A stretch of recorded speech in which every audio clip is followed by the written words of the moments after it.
Welcome to this session of teleconferencing for English students and creative writing students.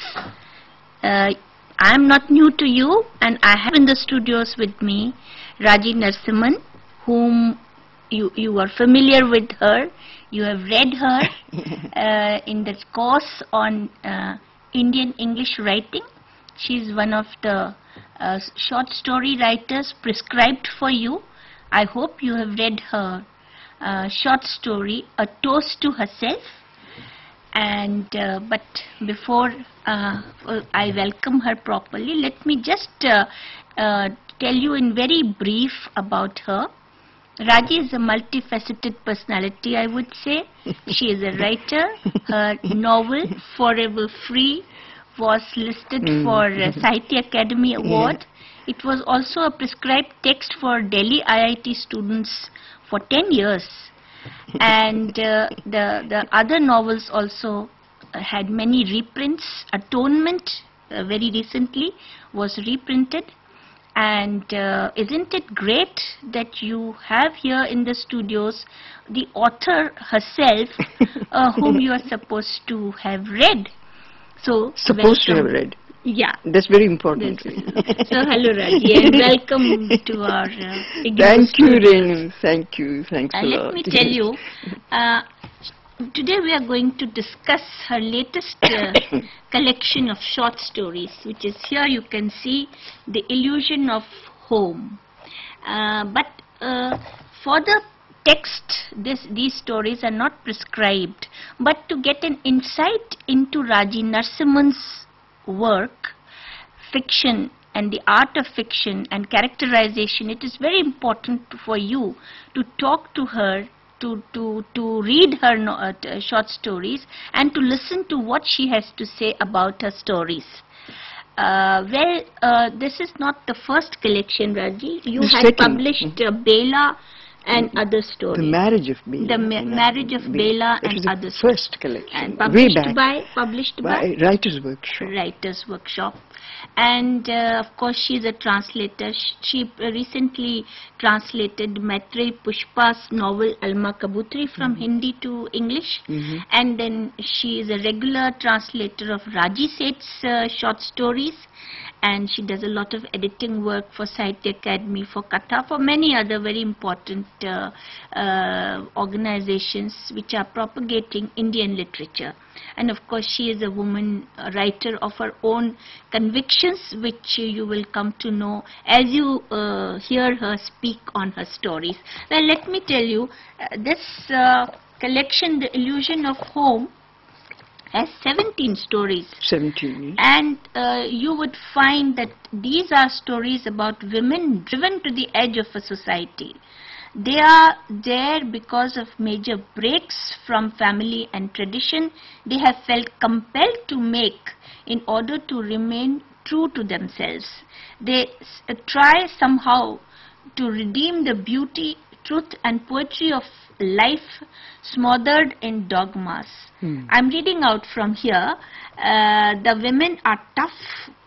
None of them has a heartbreak or a breakdown as such. At least they don't obviously show that.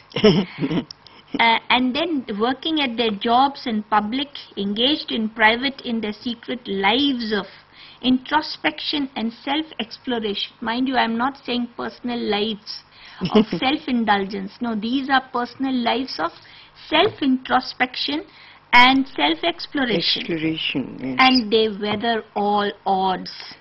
And they become whole women in harmony with themselves and the realities outside, including nature. That element you find in these stories. Now, these stories give you an idea of what it means for women to define themselves. And then, you know, you will become sensitive readers after you have read some of these stories. Now, Raji, let me also, before I formally start asking you questions on your stories, the review that came on The Illusion of Home by Malti Mathur, and she has titled the review "Journeying Home." Home journey. Where was what is It this? is the book review. Book review, yeah. So she says that these women, they are often leading lives of quiet desperation. They are courageous, strong, resilient, carving out a niche for themselves on their own terms. Yet in spite of all the hardships, financial, material, social, psychological, the women shoulder on, never losing sight of their goal, never ignoring the sensitive whisper of their inner selves. Now, when I'm just reading some excerpts from here, when one of the protagonists is asked why women with talent ever get married, since they reject marital ties and walk away so as to be true to their calling, the answer is that some talents need calamities to show up. This line is really very, very striking. Probably it figures in one of her stories which she will read out to you. But mind you, some talents need calamities to show up. And then again, the inherently poetic nature of the prose, which will again be brought out to you, you know, that it is the prose, the poetic quality of a prose that transforms even mundane, day-to-day routine experiences into something very different, you know, something which is into a shimmer of sensation. You start feeling the sensuousness, the sensation of that experience. The experience may be very common, but the way it is rendered in poetic prose, it really, the words give it that kind of sensation and sensuality. Then I would say the stories grow on you. These women are evoked in flesh and blood terms, with all too real feelings and thoughts. And finally, in all the attempts to find a home and only being afforded glimpses of an illusion of home, there is the realization and possibly acceptance that home was a place you never came to. You only journeyed to it perpetually and unceasingly. Perhaps the journey itself was home. So after reading this, some of these lines from the very beautiful review by Marxist Mothers, I now come to you, Raji. Oh, thank you, because we have. You make me nervous. After all that. Our students are now ready to know more from you about your craft of writing short stories and what has gone into these stories. I have to live up to all this, please. Now, Raji, I want to ask you first of all. May I have the book, Rin? Yeah, just please. I have this feeling after reading these stories that these women are not lonely. They are solitary, but not lonely in that way. They are on the fringe of society. To some extent they have become marginalized because they are not the mainstream women who occupy that power, position, money, authority within the domestic milieu. Would you agree to this? I would, very largely. I think there is a... I have to speak a little louder, You I suppose. speak louder, yeah. The thing is that between solitude and between loneliness, there is a lot of difference. Inherently, there is a lot of difference. You may be solitary, you know, you may be alone, but you may not be lonely. The two are not connected. So that's one thing that you first have to, any reader will have to first understand. That between solitude and loneliness, there is a lot of difference. There is no connection. Solitude is self-chosen. See, an ascetic, for instance, chooses solitude. Because solitude he has to have, he or she. It's necessary. It's compelling. It's like a kind of fertilizer for him or her to grow. Correct. Without solitude, he will not be whatever he wants to be.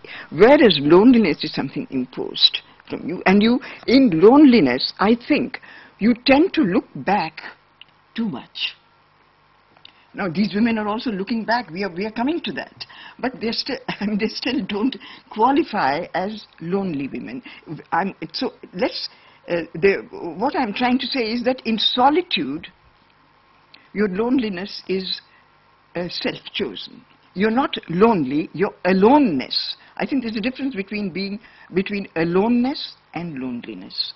You are alone. You have chosen aloneness, and you have to have it. Whereas in loneliness, it is not so. You're not the chooser anywhere. See, there is no question of choice there. It is just thrust on you, and your endeavor is to get out of it. Yeah. You don't find that in these women. So you don't feel they are marginalized, or they are on the periphery of... No, as I said, they are. They are on the periphery. They are marginalized. But they will not. Their aim is not to stay on the margin. Yeah. They are perpetually making an effort to swim over center stage, to swim to the mainstream, to join up with the mainstream in some form or the other. Now, okay, they are what you would call private women. Private people. They are not the sort who mix easily, the socializing types. They're not that. The party-going types. They're not that. They're not the facile extroverts. But they're not fringe people either. See, they can find a lot of fulfillment by introspecting. Introspection is very important to them. So, because introspection is also such a demanding job, see, you cannot just sit back and say, now I'm going to introspect. No, it just comes on you. You have to introspect. You have to examine yourself. You have to self-dialogue.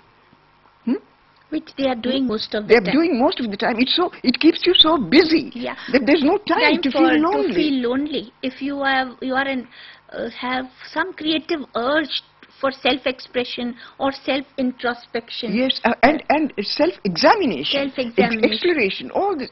It's all too time-consuming. Solitude is probably a preferred choice to remain by themselves. Yes, in all the stories, in each one of these stories. And I tend to agree with you, Raji, after reading these stories, that they are not lonely also because they are very good companions in their own ways.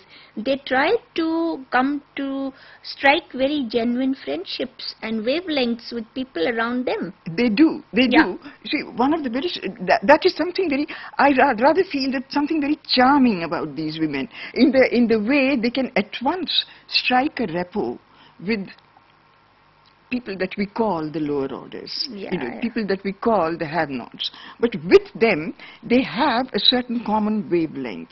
Now, it's interesting to know how they get to have this common wavelength with people who really are on the fringes of society. From there, they have no chance of getting away. These women that these types that the women of these stories befriend. Yeah. Can you cite some examples, like once in Chittor, there she's... Yes, there is that. And in Rubble also. Rubble. I think I take up Rubble, I think. That is where it is perhaps expressed a little more. Or you can just talk about how they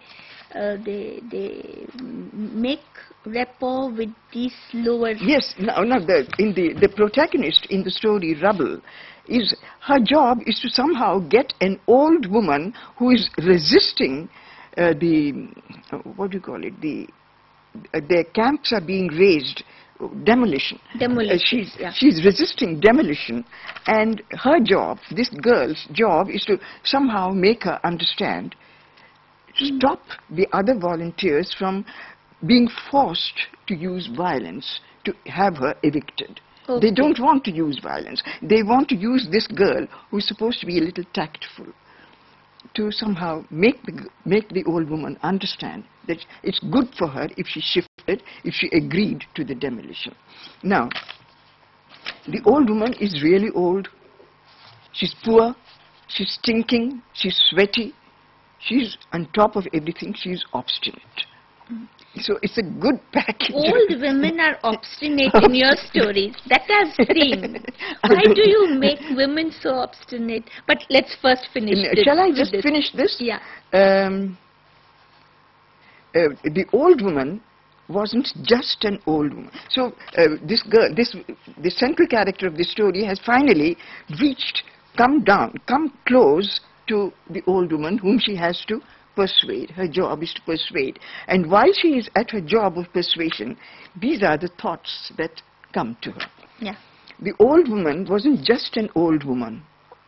The old were never just the old. The old were cruel, candid close-ups of your own self.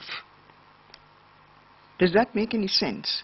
That the old women, that the old people are just you.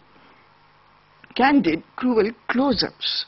You in a close-up shot with all the blemishes, all the everything. I think when you are old, your basic self comes out in full actually, form. yes, you are. When you are old, you are exactly you're absolutely your true self. As they say, bacche bude ek barabar. Yeah. As you cannot be when you are young. When you are young, you at least try to camouflage yourself. Your rational ego is dispelling things for you when you are young. Yes. But when you're old, you don't want to. First of all, you don't want to camouflage. You know, the urge to camouflage goes. Now, for the kind of woman that the protagonist of this story is, who's not in any way given to camouflaging herself. She's not old, she's youngish, let's say.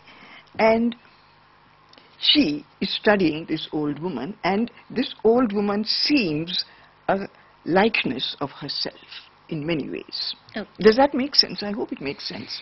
Yeah, it makes. Shall I read the paragraph? Please read. The old were cruel, candid close-ups of your own self. Swati wanted to slap this old woman and stroke her, grapple with her as she did with her own self when it went beside itself with emotion. Awkwardly, she reached out and touched her shoulder. Touch and speech went together in this therapy of contact she sought to make with her. The old woman sprang to the touch, blind to whose it was. See these? She thrust angry, calloused hands at Swati and at her own people crowding her. Every inch of these walls has been put up by these hands here. See them? Then go carry your walls on your head, Amma. Who's stopping you? Someone heckled. She flung herself down on the floor, her naked stomach pressing it, the full length of her pinned against it and by it. Over my dead body, she cried. Over my dead body, I tell you, will they pull my juggi down? They shrank back. Now, the old woman is just carried out violently, bodily, physically, she's carried out. But the point here is, Swati, the central character here, feels an absolute sense of oneness with this old woman. Yeah.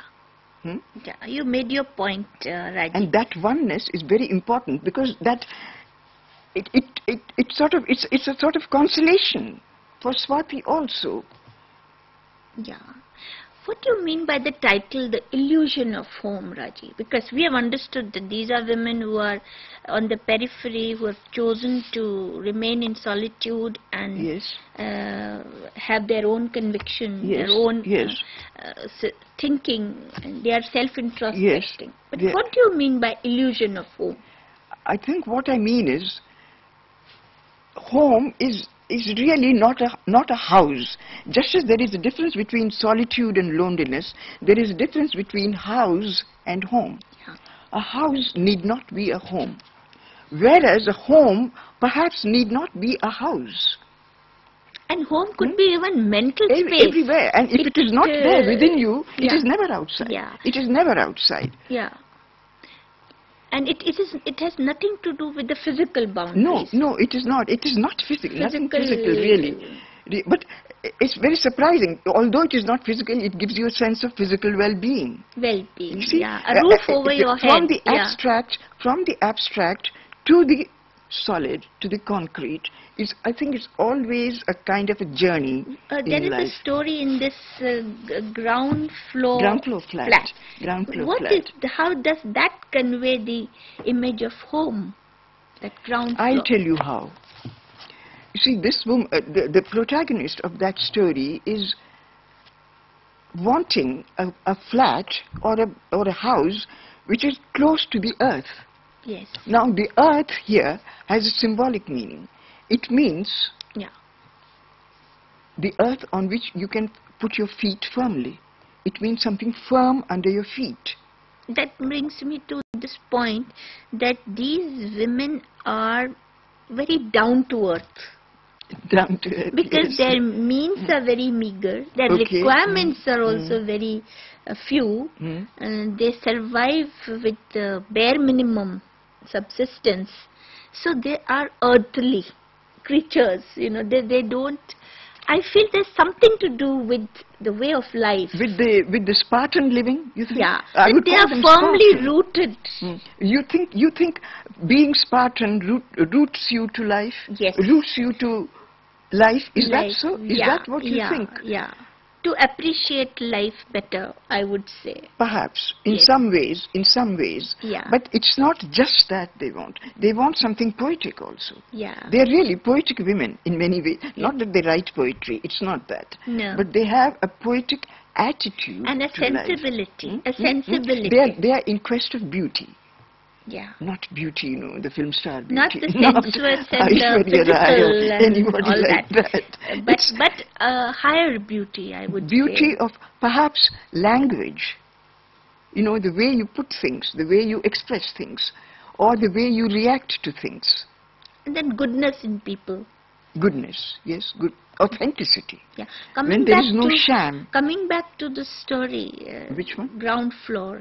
Yes. Yeah. You were saying something when I interceded. Yes. Now, the protagonist of the story, now I forget the name of her. You always call them, you don't have surnames, you only have yes, names. I know. We know Priya, so let's call her Priya, doesn't matter. Oh, yeah. No, it may be confusing. Yeah. No, the thing is, let's say the protagonist of this story, she is wanting some kind of a firm hold on life, say. She wants the ground under her feet firm. She wants to feel that. All this time she's been living in Barsotis. From a Barsotti, what do you see? You see the sky and you don't see the earth. You see the tops of trees. And you feel disconnected. You feel you're dangling in midair. Right. So living in a Barsotti can be a very psychologically painful experience, because you may feel very cut off, as this girl does. She feels very cut off, and her idea, her endeavor is to get a ground floor flat. She cannot afford it, because ground floor flats are expensive. She is not making that much money. She can only afford a Barsotti. So all this while she's been living in Barsotis. Living in a Barsotti brings its own kind of psychological perils, as I said. These are what she's trying to get out of. And in the end, I think the end is important, Ring. In the end, in this ground floor flat that she does manage to get, in the meantime, she's got 2 increments for her, something that she's done. So she's not that badly off. She can afford the rent for a ground floor flat. So now that she's got this ground floor flat, what she sees first is a peepal tree. Okay. It is at eye level, you know. It is not growing right up. Okay, there is something above you also, but you can see its trunk. You can see the point where the roots are going down into the earth. Yes. And she knows that the peepal tree is worshipped. And she knows that every morning the women of the locality will come and offer offerings or make puja to the tree. Yeah. Now that is a very, very life-affirming situation for her to be in. Although she's not a believer, she's not religious, she probably will never do the puja.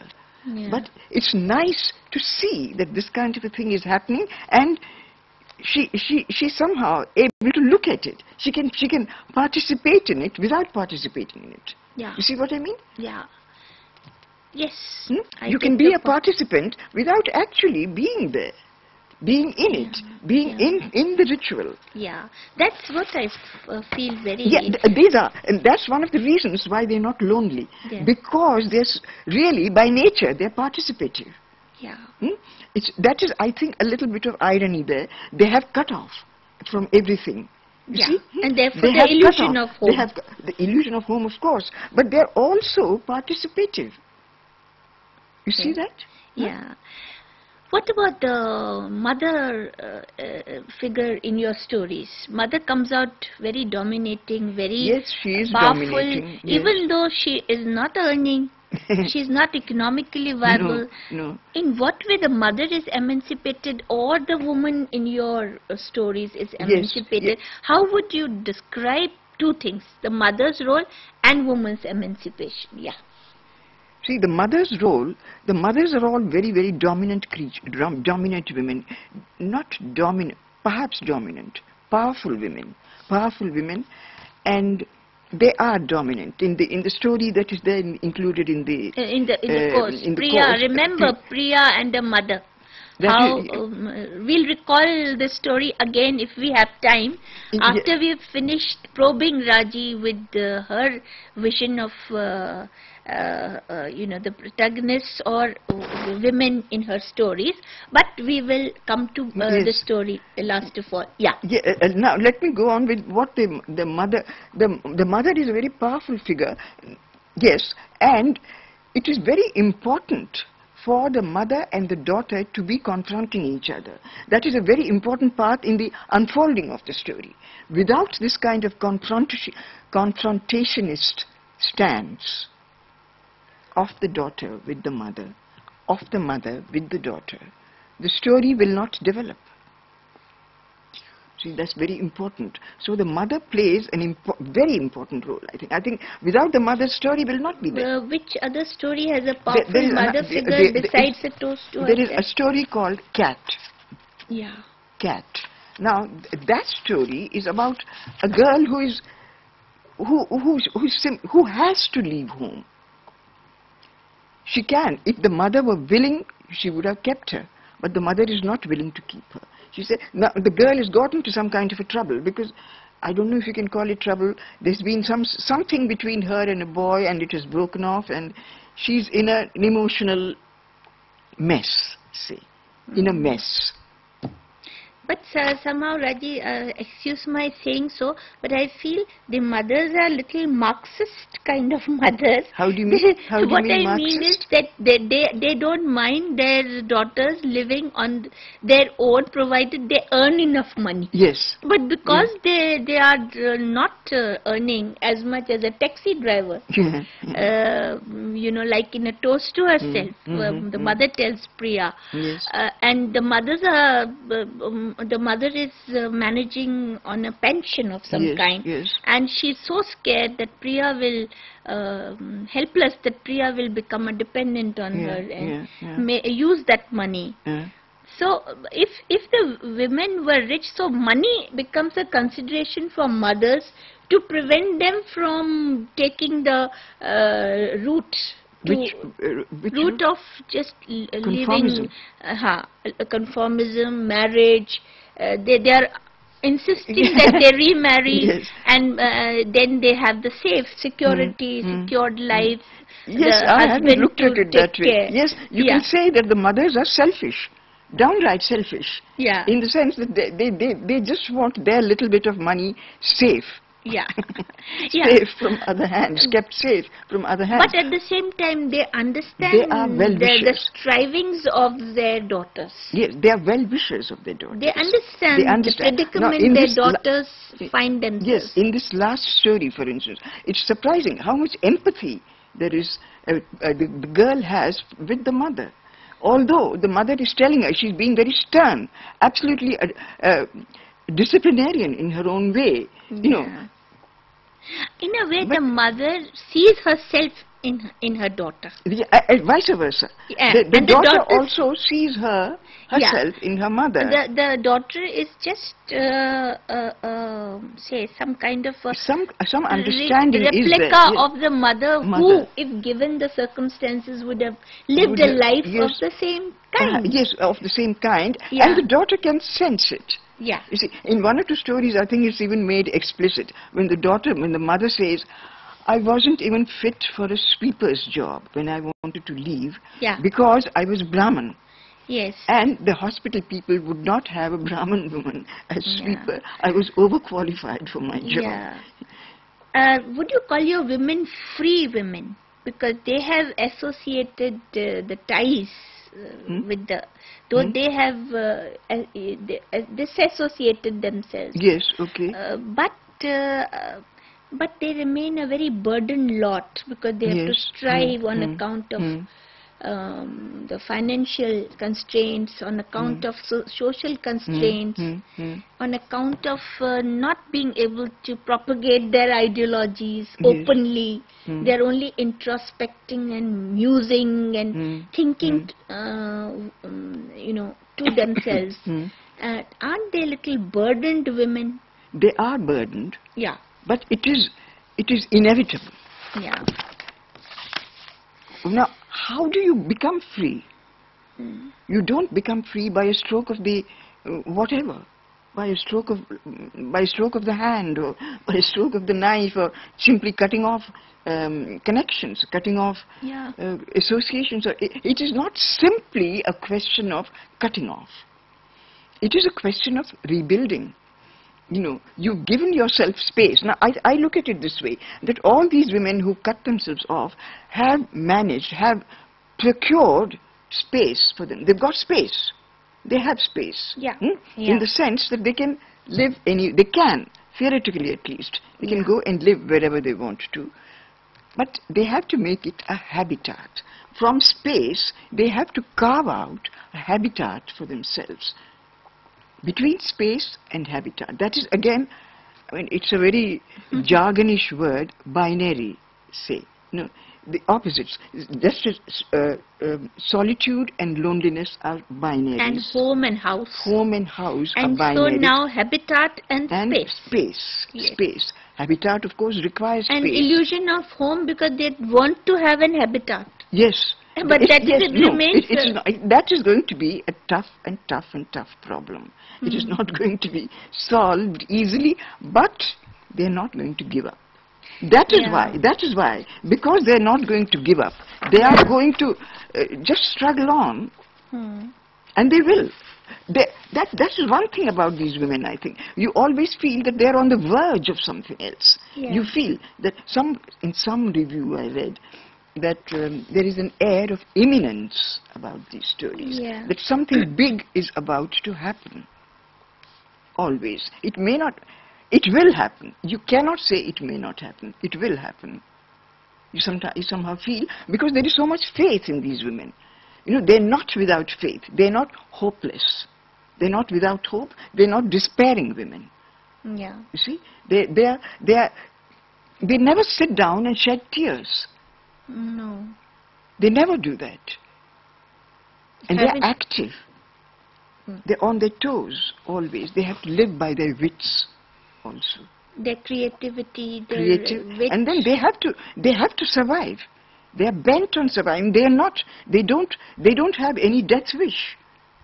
They are not weeping, and they are not... No. Even in that particular story, Renu, sorry I'm disturbing you. There is a story called Pilgrimage, where this woman goes to, that is another thing about these stories. They are so mobile. They are traveling a lot from one place to another. They're just in quest, looking for them, because they've suddenly felt that they must get away. They go away. They go away to some place or the other, try to find themselves there. They do not, they may not, but the quest continues. And part of the quest is travel. In every story practically, I think, there is migration. Not just movement, and sometimes migration also, perhaps. Also, they realize the physical aspect of living. They understand what it is to be sensuous. Yes, yes. And somewhere at the back of the mind, that possibility is also there for them, which they understand. Like in Priya also, when in the Toast to Herself, she imagines Dr. Kesuvan. She had a personal encounter with him when he injected her once. And she knows there is some kind of craving also, and if they are open to relationships also, if something comes their way. Yes, yes. But they're not afraid of walking out of relationships also. But at the end of it, they are always in a flux, uncertainties and dilemmas. The flux is very important. Because of the flux, they're not up. lonely. They give up relationships which tend to become some kind of a label of marriage or whatever. No, it may become one-sided. One-sided. At some point or the other. Because they are always thinking of the fleeting nature of life, the flux of life. Nature, but they want a kind of confluence. Yeah. See, which they are not getting. Yeah, no, they're not getting. Yeah, and therefore this remains an illusion. But the striving is always there. The striving is there. So that is why it's very important. This is their journey towards home. No, and it's not the striving plus their capacity. Sorry, I have to speak here. The striving plus their capacity to make friends, to strike a wavelength with the unlikeliest people. And to journey towards some kind of a composite whole existence. They don't know. It's only intuition. In The Illusion of Home, the title story, for instance, this girl, now again I forget her name, she's made friends with the Mali. The gardener of the house where she's going to stay for some time, it's up in the hills somewhere, and she's getting on famously with this Mali who speaks a particular dialect, and she's fallen for the dialect. The dialect sounds beautiful for her. It becomes authentic. It becomes some kind of a thread of authenticity for her. Raji, two questions before we wind up. One is, I am fascinated by the prose. Can you read out some passages of poetic prose from here? Oh, let me see. And lastly, answer the other question. How are they meta-narrative, these stories? How do they go beyond? First, read out the poetic passages. Let me read out. Yeah. You had marked, Yes, I'm sure. I had. Let me see. Which this was is in, I want to read from this thing, the title story. The Illusion of Home. Now, where is that? One kind. I have marked it, yes. Here. Yeah. We have just 3 minutes more. Oh, just so 3 minutes more. Your prose is going to be so interesting. Now this is going to be the kitchen. She's now up in the hills and she's walking, she's exploring the house. Yeah. That is just the bare background of it. The kitchen was like a barn, low-roofed and large, a kerosene stove on the slab, a wick stove, which would give a beautiful blue flame. Did fire, contained and burning, passion held in and held out, show yourself to you? She must think about this sometime. A window in the wall opposite the stove looked out to the garden. The garden would be her second eye, she thought. The fire, the first. And the two eyes would unite into her own fiber and texture of seeing. It was all right. This kitchen was going to be all right. The signs were all there and positive.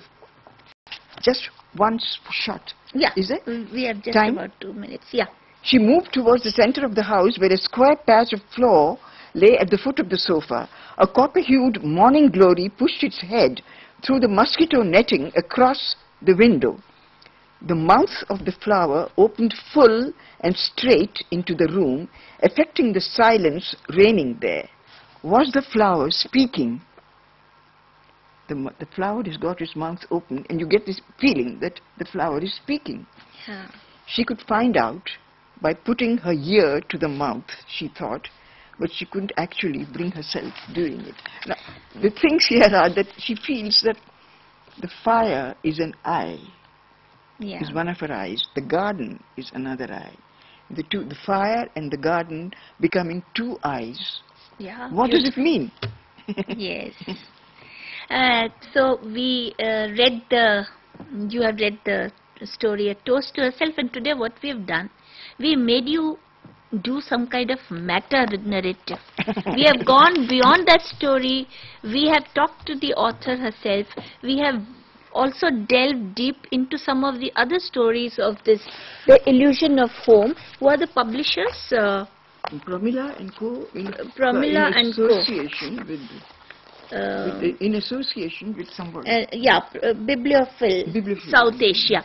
So please do get hold of this book. It's not very expensive, very reasonable, and try and understand your story, A Toast to Herself, in some kind of representational sense. Just go beyond reference of just one story. Try and understand what it means to extend the narrative to other narratives and get a wider sense of meaning. Which you can extrapolate, you can sense. You can do it with a lot of other stories. You can do, and by the more you read the author, the more you fathom the meaning of a particular text. Because I would say there is something called intertextuality. All the texts are bound. The psyche of the writer is there. You can find the writer everywhere in these stories, and I'm sure you'll be able to answer the questions and do very well in the exams if you read Raji Narasimham as a whole. Just not pinpointing to one story, but to read. And at the MA level, we do expect our students to read beyond their text and then give an insight into the author and to the time and to the milieu and to the issues. So Raji, it's a pleasure to have you here. Well, it's been our nice. Students are very fortunate that the author herself is here with us, and it has been quite an insight, understanding to your work. For me also, you've given me new meanings to these stories, and we hope to see you again. So thank you for coming. Thank you so much, Raymond. Thanks everybody out there.